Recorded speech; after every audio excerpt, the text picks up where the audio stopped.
ಗದಗದಲ್ಲಿ ಅನೇಕ ಬೇರೆ ಬೇರೆ ರೀತಿಯ ನರೇಟಿವ್ಗಳನ್ನು ಸೆಟ್ ಮಾಡ್ತಾರೆ. ಕಳೆದ ವರ್ಷ ಚುನಾವಣೆ ಎಲ್ಲರಿಗೂ ಗೊತ್ತಿದೆ ಯಾವ ಒಂದು ದಿಕ್ಕಿನಲ್ಲಿ ಹೋಯಿತು ಅಂತ.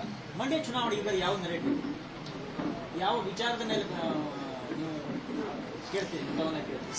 ಮಂಡ್ಯ ಜಿಲ್ಲೆಯ ನ್ಯಾರೇಟಿವ್ ಆಗಲಿ ಅಥವಾ ನಮ್ಮ ರಾಜ್ಯದಲ್ಲಿ ನ್ಯಾರೇಟಿವ್ ಅಂತ ನೀವು ತಗೊಂಡ್ರೆ, ಈ ಮೊದಲಿಂದ ನೋಡ್ಕೊಂಡು ಬಂದರೆ ಮೋದಿ ಅವ್ರದ್ದು ಬರೀ ಅಭಿವೃದ್ಧಿಯೇ ನನ್ನ ಮಂತ್ರ ಅಂತಾನೆ ಹೇಳ್ಕೊಂಡು ಬರುವಂಥದ್ದು. ಇವತ್ತಿನ ದಿನಕ್ಕೆ ಈಗ ಒಂದು ರೂರಲ್ ನನ್ನ ಜಿಲ್ಲೆ ಮಟ್ಟಕ್ಕೆ ಬಂದರೆ, ಈಗ ಬ್ಯಾಂಗ್ಳೂರಲ್ಲ, ಅದು ಮೈಸೂರಲ್ಲ, ಈ ಬೇರೆ ಕಡೆ ಅಲ್ಲ, ಮೋಸ್ಟ್ಲಿ ನಮ್ಮ ಜಿಲ್ಲೆಯಲ್ಲಿ ರೈತ ಪ್ರಧಾನವಾದ ಒಂದು ಕ್ಷೇತ್ರ. ಅದು ಅಷ್ಟೇ ಅಲ್ಲ, ರೂರಲ್ ಏರಿಯಾಸ್ ಅಂದರೆ ವಿಲೇಜಸ್, ಹಳ್ಳಿಗಳು, ಗ್ರಾಮಗಳು ಇರುವಂಥ ಒಂದು ಕ್ಷೇತ್ರ ನಂದು.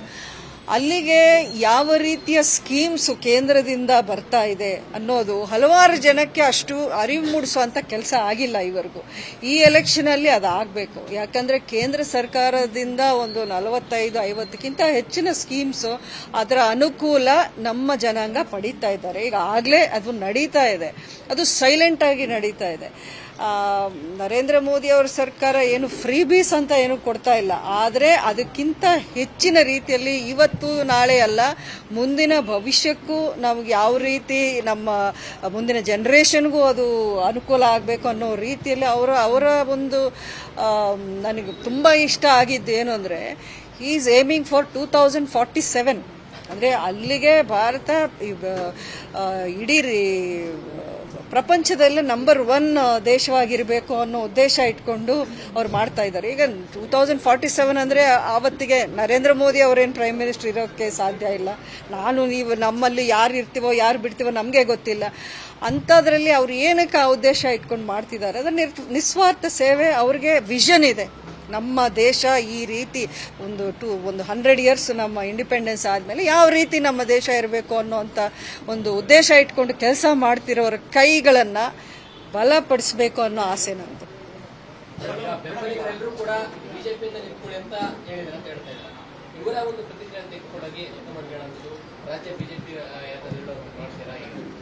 ಅರ್ಥ ಆಗಿದೆ. ನೀವು ಅಜೆಂಡಾ ಇತ್ತು ಅಥವಾ ಯಾವ ವಿಚಾರ ಬಗ್ಗೆ ಚರ್ಚೆಯನ್ನ ಮಾಡಿದ್ರಿ, ಕಾರ್ಯಕರ್ತರ ಅಭಿಪ್ರಾಯನ ನೀವು ಕೇಂದ್ರ ನಾಯಕರುಗಳ ಗಮನಕ್ಕೆ ತರ್ತೀರಾ?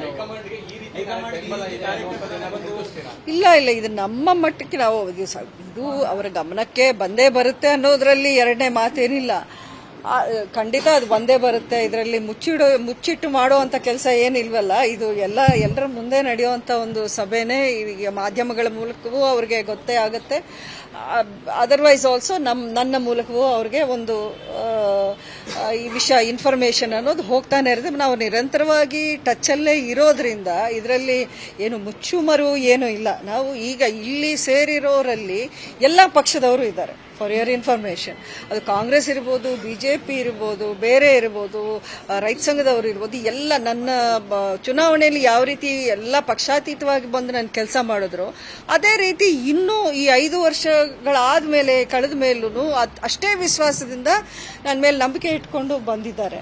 ಸೊ ಇದು ಎಲ್ಲ ಪಕ್ಷಗಳ ಒಂದು ಮಿಲನ. ಸೊ ಎಲ್ಲರ ಒಂದು ಅಭಿಪ್ರಾಯ ನನಗೆ ಇವತ್ತು ಒಂದು ಸ್ಪಷ್ಟವಾಗಿ ಗೊತ್ತಾಗ್ತದೆ. ಇನ್ನು ಮುಂದೆ ನಾನು ನಮ್ಮ ಸಚಿ ಹೇಳ್ದಂಗೆ ಎಲ್ಲ ತಾಲೂಕಿಗೆ ಹೋಗಿ ಅಲ್ಲೂ ನಾನು ಎಲ್ಲರನ್ನೂ ಒಂದು ಮೀಟ್ ಮಾಡಿ ಅವರವರ ಅಭಿಪ್ರಾಯಗಳೇನು, ನಮ್ಮ ಸ್ಟ್ರೆಂತ್ ವೀಕ್ನೆಸ್ ಏನು ಅಂತ ತಿಳ್ಕೊಳ್ಳೋ ಒಂದು ಪ್ರಯತ್ನ ಮಾಡ್ತೀನಿ. 5 ವರ್ಷದ ಕೆಲಸ ನಿಮಗೆ ತೃಪ್ತಿ ತಂದಿದೆಯಾ? ಇನ್ನೂ ಏನಾದರೂ ಮಂಡ್ಯ ಜನತೆಗೆ ಮಾಡುವಂಥದ್ದು ಏನಾದರೂ ಅಭಿಲಾಷೆ? ನೋಡಿ, ಕೆಲಸದಲ್ಲಿ ತೃಪ್ತಿ ಅನ್ನೋದು ಯಾರಿಗೂ ಇರೋಕ್ಕೆ ಸಾಧ್ಯನೇ ಇಲ್ಲ. ಯಾಕಂದ್ರೆ ಅದು ಅಸಾಧ್ಯ.